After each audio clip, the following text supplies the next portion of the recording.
So friends, এইখানে আমি কয়েকটা পাঁপড়ের পিস নিয়েছি। আর এই আলু আর পাঁপড়ের এই কালিয়া বানানোর জন্য কিন্তু এরকমই একটা রাউন্ড শেপের, এত বড় রাউন্ড শেপের পাঁপড়ের কিন্তু দরকার হবে।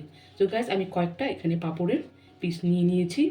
এরপরে যতটুকু প্রয়োজন হবে আমি এখন এই দুটো পাঁপড়টাকে আমি এখন এইভাবে ফোল্ড করে নেব।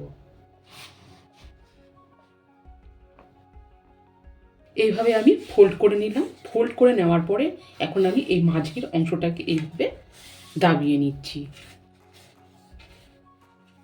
খুব ভালোভাবে দাবিয়ে নেওয়ার পর গাইস দেখো, এটা কিন্তু একদমই এইভাবে আমি ছিঁড়তে পারলাম। তো ছেঁড়াটাও এখন সহজ হয়ে গেল। এই দুটো পাঁপড় আমি 4টা ভাগ করে নিলাম। এরপরে এখন আমি এই একটা ভাগটাকে আমি ত্রিকোণাকার করে নিব এইভাবে। এরপরে এটাকে আমি আরও এইভাবে ফোল্ড করছি, আবারও এইভাবে ফোল্ড করে নিলাম। তাহলে এখানে আমার ভাগ হয়ে যাবে 1 2 3 4টা। তাহলে প্রত্যেকটা পিস আমি এইভাবে ছিঁড়ে নেব।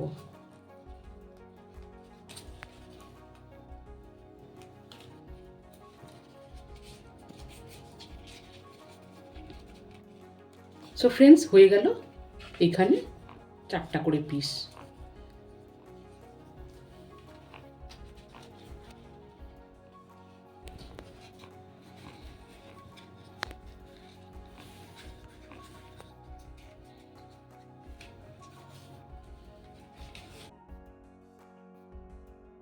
এইখানে আমি 3টে আলু অর্ধেক করে কেটে রেখেছিলাম। এরপরে অর্ধেক অংশ আবারও এইভাবে দুটো করে পিস করে আমি ছোটো ছোটো করে কেটে নিচ্ছি। আর এইবারে আমি মিক্সচার মেশিনে এখানে 1.5 চামচ গোটা জিরে দিচ্ছি।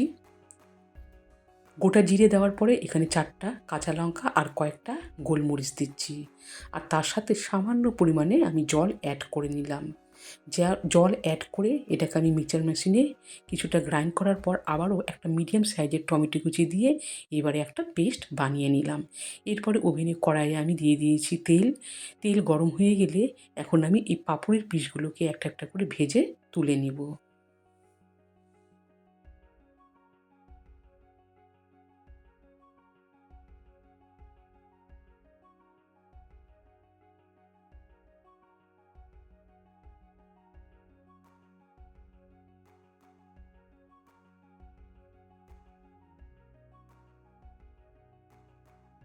সমস্ত পাঁপড়ের ভাজা তুলে নেওয়ার পর সেই তেলে আমি দুটো তেজপাতা আর 5 ফোড়ন দিয়ে দিলাম। আর দিয়ে দিচ্ছি কেটে রাখা আলুর পিসগুলো। আলুর পিসগুলো দিয়ে মিডিয়াম আঁচে রেখে নাড়াচাড়া করে নেব যতক্ষণ না লাল কালার হয়। কিছুক্ষণ নাড়াচাড়া করে নেওয়ার পর দিয়ে দিলাম স্বাদ অনুযায়ী লবণ আর দিয়ে দিচ্ছি হলুদ। লবণ হলুদ দিয়ে এবারও আমি নাড়িয়ে নিচ্ছি।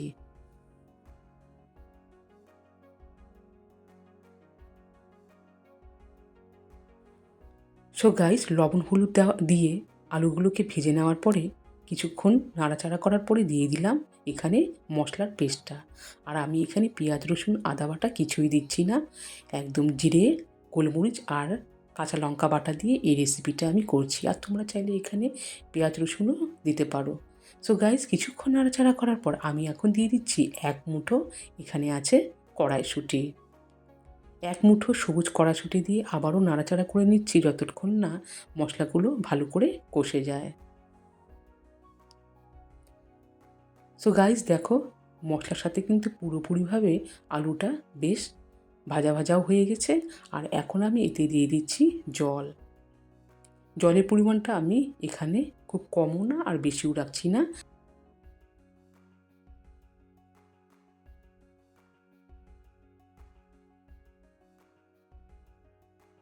এইভাবে হাই হিটে রেখে আমি 10 মিনিটের মতো ফুটিয়ে নিয়েছি। আর এটা আমি একটু ঝোলের মতনই করব। তো গাইস, আমি একটা আলু চেক করে নিচ্ছি আর আলু কিন্তু অনেকটাই একদমই সেদ্ধ হয়ে গেছে। এরপরে আমি এখন দিয়ে দিচ্ছি এখানে চিনি আর দিয়ে দিচ্ছি গরম মশলার গুঁড়ো। আর তার সাথে দিয়ে দিচ্ছি 1 চামচ ঘি। সমস্ত উপকরণ দিয়ে এবারও আমি নাড়িয়ে নিচ্ছি, আর ভীষণ সুন্দর একটা ফ্লেভারও আসছে, ঘিয়ের গন্ধ। এরপরে বন্ধুরা ভেজে রাখা আমি পাঁপড়গুলো দিয়ে দিচ্ছি। কিছুটা পাঁপড় দিয়ে আমি নাড়িয়ে নিচ্ছি, আবারও তার উপর দিয়ে কিছুটা ভাজা পাঁপড় দিয়ে নাড়িয়ে নিচ্ছি। আর এটা একটু ঝোলঝোলি আমি রাখছি, তোমরা চাইলে একটু গ্রেভির মতো করতে পারো। সো ফ্রেন্ডস, আলু দিয়ে পাঁপড়ের কালিয়াটাও কিন্তু একদম রেডি হয়ে গেছে।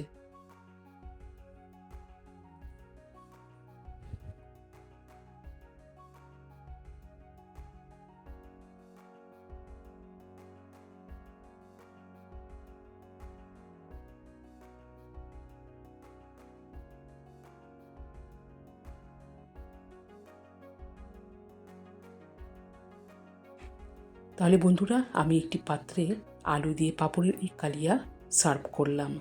এটা গরম গরম ভাতে ভীষণই ভালো লাগে খেতে। তো গাইস, আজকের এই রেসিপিটা কেমন হয়েছে অবশ্যই কমেন্ট করে জানাবে। ভীষণই টেস্টি হয়, তোমরা চাইলে পেঁয়াজ রসুন দিয়েও করতে পারো। তো আমি এটা নিরামিষ করলাম। তো আজ এই পর্যন্তই, দেখা হচ্ছে আবার কোনো এক রেসিপি নিয়ে। আর যারা তোমরা যেখান থেকে দেখছো আমার ভিডিওটি, প্লিজ আমার চ্যানেলটিকে সাবস্ক্রাইব করে দিয়ে পাশে থেকো।